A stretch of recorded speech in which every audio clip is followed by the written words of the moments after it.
Hello. Good to see you. Alright there, Evidence. Welcome back to Code Vein. And today we've got the Stonecrushers. These guys are mini bosses here in the Flood of Impurity. They're on the left branch from the main missile. And you can see that there's only one left branch, one right branch, and then the Executioner here in the center. So we are heading down this path to get to the Stonecrusher mini boss. So about these guys, they have a minus 10% resist to slash, they have a 25% resist to crush, and they have a minus 25% resist to pierce, which is very, very nice that they have very, very good weakness to slash and pierce. So most of the main weapons of the game are slash and pierce, and so we are using the Tyrant's Labrys here to kind of showcase just some of the damage here that we have along the way. Now, this is a pretty tough encounter here, as there's two of these guys, two of the Stonecrushers, and then a bunch of the little Grimers on the ground here.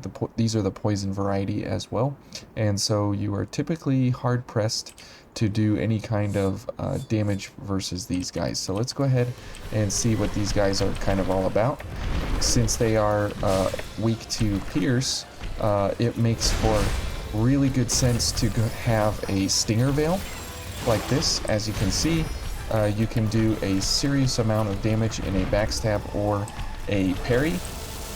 These guys in particular have overdrive, as you can see, or not overdrive, adrenaline, sorry.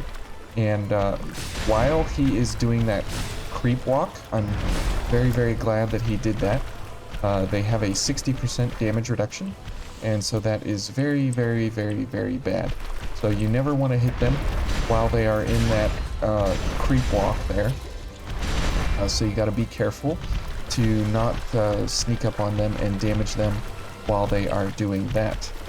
Because, oops, and we're dead. Okay. So while that creep walk is going on, 60% damage reduction, so you will be, you know, very, very hard pressed to get any kind of serious damage in during that time, and it lasts all the way through your encounter with him until his sword reaches the deck and strikes the ground. Other than that, there's nothing to worry about. These guys do have one unparryable attack. It is when they do a forward thrusting strike with their sword, and it's pretty deliberate and pretty obvious, but you cannot parry it. They do have a belly bump attack. You are able to parry that attack specifically. And let's see here. Whoops, okay.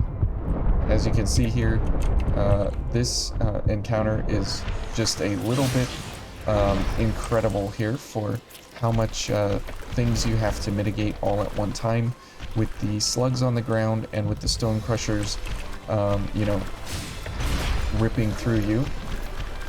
Okay, let's go ahead and just heal up.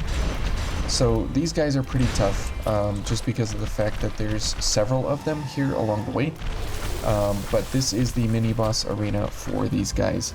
Now, they do have a max HP here at max difficulty of 23,767, or about 750 or so. It's something like that. But if you want to practice on these guys specifically, there is one of them solo here at the Hills of Deception in the Howling Pit, and you can practice on these guys. This guy is mandatory for the game since he has a key, and you have to fight him and defeat him in order to get a key. So for his status debuff effects, I'll show you here that the order for them goes Inhibit, Slow, Venom, and Stun. So Stun is the weakest of the bunch here, but you can see that if we give a couple of hits here, you can see that Inhibit, Slow, Venom, and then Stun is missing out there just a little bit. It was off cooldown, but there's the belly bump. Thank you, kind sir. And let's see if he does his other gift other than adrenaline. Okay, so he did Adrenaline. Now he does have one other gift that he does. And let's see if he'll do it here or not. Come on. No? Okay. Maybe I have to reset him. Oh, there we go. There we go. Flashing Fang. There's his other gift that he has access to. And that is not... Oops. That is not very common that he does the Adrenaline and the Flashing Fang all at once.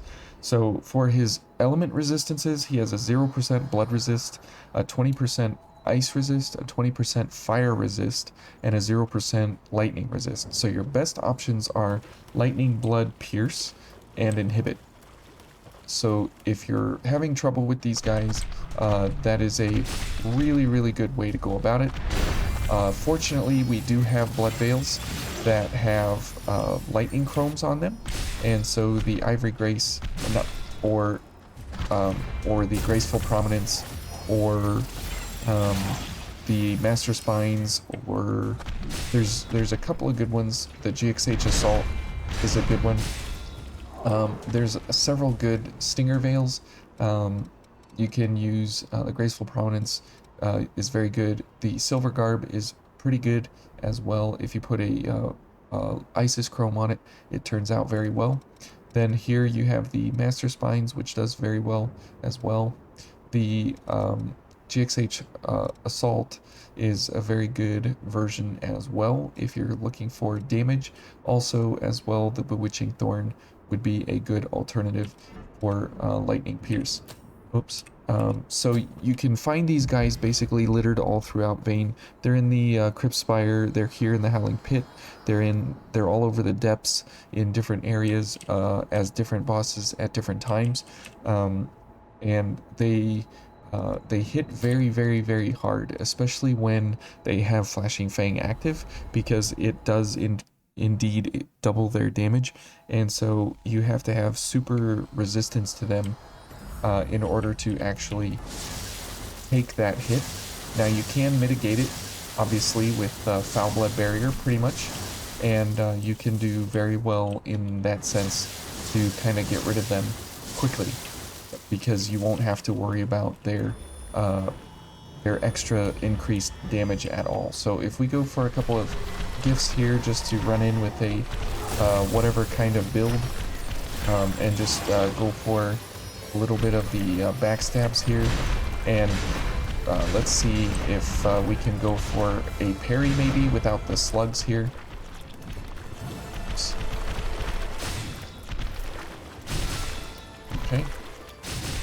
Okay, good. And this attack you can parry if the slugs would get out of here.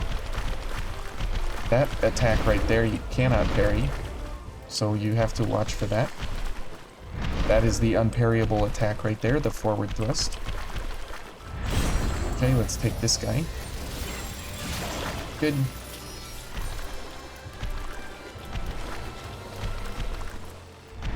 Oops. Oops. Okay, we definitely messed up there a little bit. Can I heal in time? Nope. Heal again. Okay. What? Oh, okay. I was looking at the floor and my parry missed him because I was looking at the slug. But anyways, these guys are pretty beefy, but moral of the story here is go for Pierce, go for Lightning, go for Blood, and go for Inhibit.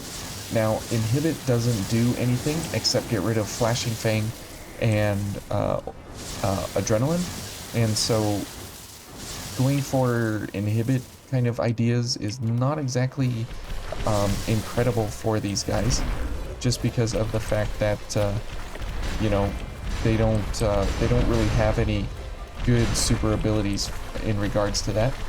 But if we go for Slash, and then we go for some kind of like Lightning Pierce. Whoops, I picked the wrong thing. If I could maybe get to a point here where I could have a good chance to pick a Lightning Pierce. I could go for Lightning Crush. Could just go for big slash. As you can see, that does very well overall. And then if we put in Merciless Reaper, obviously, whoops, it will do incredible damage to these guys, just because of the fact of Merciless Reaper doing, you know, all the extra damage because of, you know, their weaknesses. Okay, so if we head back over here, get a very, very fast parry window accidentally. Okay. And you can see with gifts, these guys kind of disappear pretty quickly overall. And I couldn't get the parry because I was in a slash or an ogre veil, and I thought I was in the stinger veil, even though I just got a parry just previously. Anyways, you guys can see how these guys operate. Without their little slug friends, they actually go pretty quick, pretty simply, pretty easily when you're one-on-one with them. They do have several different variants out there. Some have the huge hammer, some have the lost Zweihander, and the hammer bros are typically easier to parry than the lost Zweihander guys. But watch out for that forward thrust that they do, and you should be okay. So anyways, thank you guys for watching, and we'll see you in the next analysis. Bye.